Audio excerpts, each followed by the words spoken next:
The following is a presentation of Muddy River Sports.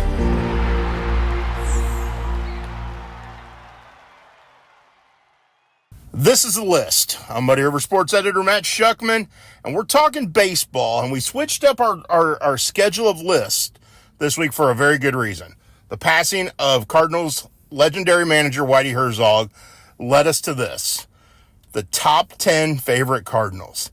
And with me is my new sidekick, and you'll get to know more of him and hear more of him as time goes on, Shane Hulsey, new Muddy River Sports writer. Hi, buddy. Howdy, folks. Glad to have you here, by the way. Glad to be here. I know we got to get you on Shuck on a Truck, get you introduced to everybody. It's been so darn windy since you've gotten here. I just brought all the wind with me. You did.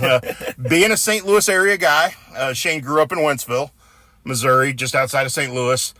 You're a lifelong Cardinals fan, aren't you? Absolutely, through and through. What I'm curious to see is just how different our lists are. Me too. Because of our age difference. I know. Now, I tried to mix it up a little bit. I'm a baseball historian. And love all the, so there could be some similarities. You never know. Well, same here, but I try to think of my list as if I just went with who the best or the most acclaimed Cardinals are of all time, not necessarily my favorites because a lot of them I didn't see play. Exactly. When you start to go back to the 60s and the 50s and the 40s. And part of the reason why I left some players off. Same here. So mine will be very 80s influenced, my list, and I'm sure yours will be very 2000s influenced. For the most part, yeah. So makes sense. Yep. By the way, Shane is 25 years old. I'm 50. So do the math. Do the math. There you go. Now you can figure that out. Okay, top 10 favorite Cardinals. Okay. That is the list this week. And we're going to kick it off at number 10, Mr. Hulsey. At number 10, who can forget the rally squirrel and the man who was up at the plate when that happened, Skip Schumacher. And even if the rally squirrel hadn't happened, just the name Skip Schumacher, and he was kind of that, you call him a glue guy. He kind of played the outfield, he played the infield. He was a good dude. He's still a manager. He manages the Marlins. Got to see him on opening day. So he was always just a quality human being, and not a guy who was ever going to bat leadoff for you, but he was going to take the field day in, day out, and he was fun to watch. The beauty of this is there are so many guys out there that you just love to watch. It's not necessarily the best player, and you'll see that on my list in a couple spots. Yeah, the great thing is you can get into all these guys who had an impact on the Cardinals, but weren't necessarily the best players. Now, my number 10, and I'm a little surprised I didn't put him higher in the grand scheme of things, is the guy that just passed away, Whitey Herzog. My favorite manager, one of my favorite Cardinals, had an opportunity to interact with him on several different occasions over the years. But what a great personality. And the man loved to fish and drink beer. And baseball. I mean, what better combination is there? Number 10 on my list of favorite Cardinals, Whitey Herzog. Number 9. Number 9, Mike Shannon. Okay. He was the voice of pretty much all of our childhoods, and we forget just how good of a player he was too. True. Back in the day. True. God rest his soul. He was just an amazing broadcaster, even better human being, and he was somebody you could just kind of relate to. It was almost like you were, when you were listening to him on the radio, it was almost like you were sitting there having a conversation with him. That's what I loved about Mike Shannon. Just a wonderful man, and we'll all miss him. And of course, no offense to John Rooney and Ricky Horton, they do an amazing job. Correct. There's only one Mike Shannon. Well, Mike Shannon was one of us. He loved the Cardinals. He loved watching baseball, and he sounded like it on the radio. He was a guy that we could have been sitting at a bar talking about the game with Mike Shannon. It would have felt the same way. Mm-hmm. Number 9 on my list goes back to my youth and watching the 1982 World Series champion Cardinals, the MVP of the World Series, the catcher, Darryl Porter. Now, a lot of people will bring up his drug abuse and the reasons for his life not lasting very long and the struggles he dealt with substance abuse. But fact of the matter was, I was a catcher growing up. He was the catcher of my favorite team. How could I not love Darryl Porter? It just fit. And then he was the MVP of the World Series. And And again, the 1982 Cardinals, there you will detect a theme as we go through this. Understandably so. Number 8. Speaking of World Series MVPs, he provided one of the greatest moments in not just Cardinal history, not just baseball history, sports history, and that's David Freese. Yeah. And he's also a St. Louis native. So, I mean, he went to Lafayette High School. I got to call games at that field, got to play at that field, and his number and name is up on him and Ryan Howard both. Yep. And, I mean, who can forget where they were on the night that he hit that walk-off in Game 6. And people forget they see his triple as well, but then you go back even before that, Lance Berkman's the one that extended that, and Freese just provided two of the greatest swings in Cardinal history. Well, and you throw out Lance Berkman's name. Lance Berkman falls in that category of having great Cardinal moments with a lot of guys whom you wouldn't think of as great Cardinals. Mm-hmm. Will Clark had some moments along the way. There's guys you can pick out along the way that had moments as Cardinals, but you don't associate them with Cardinals, with the Cardinals over their overall career. This guy is a Cardinal through and through. Number 8 on my list. Another catcher, by the way. Yadier Molina. Arguably the second greatest defensive catcher I've ever witnessed in my life. My favorite baseball player of all time whose jersey hangs on the wall in my office. Johnny Bench would be number 1 on that list. But Yadier Molina, just an incredible ambassador for the game and just an incredible defensive catcher who was a pretty decent hitter as time went on. But his defensive skills were incredible, and he was a lifelong Cardinal. You can't forget that. Number 7. And this, of course, again, this is kind of a case where it's not necessarily his play on the field, more his personality. Jose Martinez. Oh. How fun was he? Just he was always smiling. He's always laughing. He's joking around. I remember one time they gave away his bobblehead, and he's sitting there in the dugout with his bobblehead, and on social media and interacting with the fans and all. And he was just this big, awkward guy who couldn't really play the field, but he was a pretty good hitter for a couple years. But it was really just his personality. It just made you laugh every time. It made you laugh, made you smile every time you watched the game he was playing in. Number 7 on my list is a guy who actually played in Quincy. Not as a member of the Cardinals organization, but as a member of the Cubs organization. And I have an autographed baseball sitting on top of my desk at home in my home office, signed by the entire Quincy Cubs team that summer. And his signature is front and center because he's a Hall of Famer. And that would be the reliever, Bruce Sutter. 82 Cardinals. 82 Cardinals. But again, he played in Quincy. There was that connection when he made it to the bigs. And then obviously when he got traded to the Cardinals, you had that connection that he had played in this town. Even though it had been for the Cubs, and back then I absolutely hated the Cubs growing up. Still not a fan. But then it was despise them growing up. Hatred. That's because that's your rival, and that kind of, that temperament changes over the years. But Bruce Sutter, I mean, Darryl Porter running into his arms at the end of the 1982 World Series, we'll never forget that moment, ever. That's my number 7. Number 6. Here's our first repeat name on here, Yadier Molina. Had him a little bit higher than you. I knew you'd have him on your list. Yes. I mean, how could you not? This guy and the next guy, I feel like if I left them off, I would get lambasted somehow. But yeah, Yadi was, like you said, he's the greatest defensive catcher I've ever seen. I've seen all the videos and all and the highlights of Johnny Bench and how good he was and how big Johnny Bench's hands could hold 7 baseballs in a hand. Just incredible. But the way Yadi just commanded a pitching staff, and you look at the number of stolen bases that the Cardinals gave up when he was catching, it was like half as many as second place, which is absolutely ridiculous. Nobody wanted to run on him. And just his presence behind the plate. And like you said, he became a better hitter actually as time went on, which usually goes the opposite direction. Right. But I don't know how I can leave Yadi off. Well, number 6 on my list is a guy I never got to see play personally because I was just a little too young. But I had the opportunity to interact with him as an adult on several occasions. And just such a genuinely good human being, on top of being a fantastic baseball player and the best base stealer in Cardinal history. And that would be Mr. Lou Brock. You can't go wrong with putting Lou on any list of favorite Cardinals or great Cardinals or whatever. but it was the way he handled himself when he would come to a card show and sign autographs, or had the opportunity to sit with him in the press box at Busch Stadium one time and just have a very short conversation. And again, just a magical person that I was honored that I got to meet before his passing. Lou Brock, number 6 on my list. We are to the top 5. I'm Muddy River Sports editor Matt Schuckman, kicking it alongside my sidekick, Shane Hulsey, new Muddy River Sports writer. You will get to know more of and see more of and read more of as time goes on. And we're discussing our top 10 favorite Cardinals on the list. Number 5. I think it's fitting I have him in this at this number, Albert Pujols. Okay. The greatest right-handed hitter we've seen.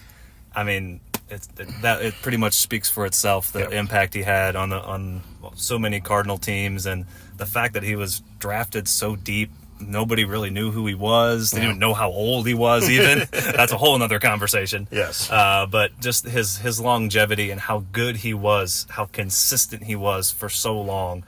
I mean, he's the reason a lot of people my age became Cardinal fans, and why they follow the Cardinals so closely, because he was just so incredible. No question. Have him at number 5, I think, is pretty fitting. Number 5, again, going back to those great teams of the early of the Whitey Ball era, Keith Hernandez.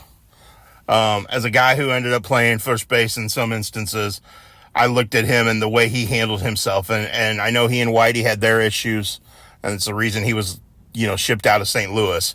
But Keith Hernandez was one hell of a ball player. Best defensive first baseman of him. You could argue him and Don Mattingly and a few others in that conversation. But again, my love of baseball, my love of the Cardinals grew out of those early 80s teams. And he was one of the stars of that group. Number 5 on my list, Keith Hernandez. Number 4. Number 4, a man who you've had on your list already, Lou Brock. Okay. I got the chance to meet Lou when he was here in Quincy. It was his first public appearance since he had bone cancer, and he was working his way back to health. And he just, his nickname was Sweet Lou. You see why? Not only his sweetness on the field, but he was just an even better human being, and always took the time to talk to you. And he was so, like, I guess gentle is the right word. He was so gentle and kind, and was really interested in what you had to say. He was just an incredible person. And fun fact, my mom was actually at the game when he broke the stolen base record. Very cool. So that's a pretty special moment. That's really awesome. Number 4 on my list is the guy you had at number 5, Albert Pujols. Greatest right-handed hitter in Cardinals history. Second only, I would say, among hitters in Cardinals history to Stan Musial. And you can make your case, depending on what area you grew up in, who was better. But Albert Pujols was the machine. He just was. The dude flat can hit better than anybody. You probably could still hit. But yeah, and the joy he brought to the game, especially when he came back to St. Louis to chase number 700, played with just such an incredible joy. And again, he is, for those people that grew up in the 50s and 60s and Stan Musial was their hero, anybody growing up in the 2000s, Albert Pujols is their hero, like you, which I'm shocked he's not number 1 on your list. I that's where I figured you were going. So I'm anxious to see where we go with this as we head into the top 3. Number 3. Number 3, another man I got the chance to meet, Ozzie Smith. Greatest defensive shortstop of all time. No doubt. I got the chance to interview him. He's the honorary chairman for the Metro League in St. Louis, the College Wood Bat Summer League, and I got to interview him during the All-Star game when he was there, and got to talk baseball, talk life. And he's a heck of a golfer, which I have to give mad respect to for someone who's I don't even know what my handicap is, but you enjoy the game. But I enjoy the game, and he's a heck of a golfer. But even just beyond that, just an incredible person, and all he's done for the game, both on and off the field. Such an ambassador as well, and of course I was a little bit too young to actually watch him live or anything like that, but everybody's seen highlights and all that. So I got to watch him growing up. I got to watch him on not only play for the Cardinals, I got to watch him on shows like This Week in Baseball. And I remember him telling a story of how he got so good with his hands with the ball, and it was throwing a ball off the steps in front of his house and catching it. And so what did I do? I went out in front of our house here on Monroe Street in Quincy growing up, and I threw a racquetball or a tennis ball off those steps to try to get my hands and my glove work better. It didn't really work for me the way it worked for him. Very, very few that it does. Yeah, but again, you knew something special was happening when Ozzie ran onto the field, and Jack Buck's call of "Go crazy, folks, go crazy" is the best call ever. I have it memorized. It's I remember sitting there watching that moment live. Just incredible. Ozzie Smith is number 3 on my list as well. So how fitting. Little surprise there that we'd had one that hit the same spot.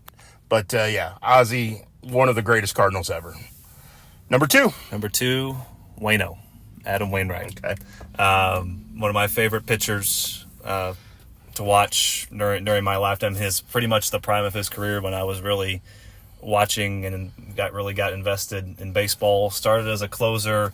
He had the famous curveball that locked up Carlos Beltran and won the NLCS. Yes. Who could forget that? Yep.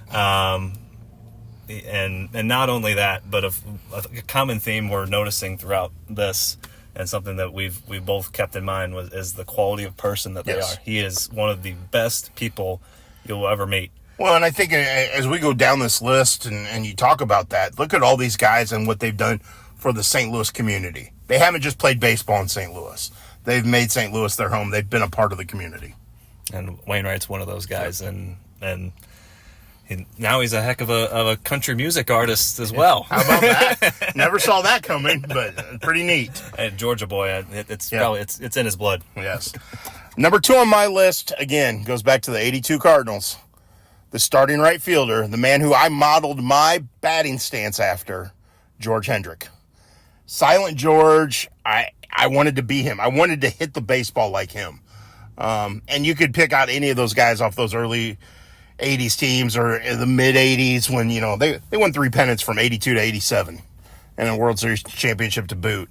But George Hendrick was the guy I wanted to be in terms of standing in the box, swinging the bat. Again, just he could hit. He hit for power, drove in runs. Silent George, number 2 on my list. And we are to the top spot. I don't think we're going to have the same one. Nope. I'm curious who yours is now.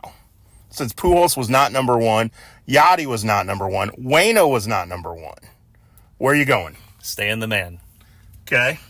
He was the reason I wore number 6 in baseball growing up. Okay. And being the baseball fanatic and obsessed with baseball history as I am, one of the things that I enjoyed at the Cardinals Museum was they have a whole exhibit dedicated to Stan. I could spend hours at that thing. And not only is he the greatest Cardinal player of all time, but he's just everything he did off the field. I mean, it's just incredible. And he wasn't from St. Louis, right. But he, like we've talked about, became St. Louis. He became synonymous with the Cardinals, and that's one of the reasons I have him number 1. Well, my friends won't have any doubt who number 1 on my list is. My coworkers won't have any doubt who number 1 on my list is. And I'm sure I'm going to catch some flack for not having Bob Gibson or Stan Musial on my top 10 list. I never saw either one of them play. Yes, I've read books about them. Yes, I've watched videos of them. But to be my favorite Cardinal, one of my favorite Cardinals, I wanted to see you play. I wanted to have a connection. And that's how my list played out. So number 1, hands down, without a doubt, number 51, Willie McGee has been my favorite Cardinal from the day he walked in to Busch Stadium. Traded from the Yankees to the Cardinal organization, made incredible plays that rookie year in 82. Literally just can't say enough great things about watching him play and the way he carried himself. He's a fan favorite in St. Louis. Has been all along. will always be, it's just something special. Willie, I love you, man. He is. He's not Johnny Bench to me. Johnny Bench is my favorite baseball player of all time. Willie is about this close. And as I'm holding my fingers so Shane can see, I mean, a hair. Yeah, it's, just how it is. Willie McGee, my number one Cardinal of all time. Can't argue with it. And that's the beauty of a list like this. You could pick 300 different different people. No question. And narrowing this list down was as I'm reading this list, I'm thinking, okay, I left this person off our left side, and who's going to give me crap for leaving this person off, and all those things. And I'm like, so be it. Yeah. But that's the way it is, because these are our favorite 10 Cardinals. Yep. Again, if you want to chime in with your list of your favorite Cardinals, please do. You can email us at sports@muddyrivernews.com. You can find us on Twitter or X or whatever you want to call it these days at Schuck Sports, or at Muddy River Sport on Twitter. Find us on Facebook. See us at a game. Shane's new. He's a QU graduate from Wentzville. He's here. He's working. He's a great asset to Muddy River. So if you see him at a game, introduce yourself. We're getting him out and about as much as we can. And tell him what you think of his list and who you want on your list. Let us know. We will include it on our website. And next will be our Cubs list, which is kind of hard for me. but I will have some surprises for people. Very interesting. Looking forward to that. That should make for some some good entertainment. So that will be an upcoming list. This one is all about our favorite Cardinals. Shane, thanks for doing this. Absolutely. Pleasure. Look forward to doing more of this stuff with you, and glad to have you as part of the team. Glad to be here. Appreciate it. For Shane Hulsey, I'm Matt Schuckman. This has been The List. Muddy River Sports. Our home, our sports.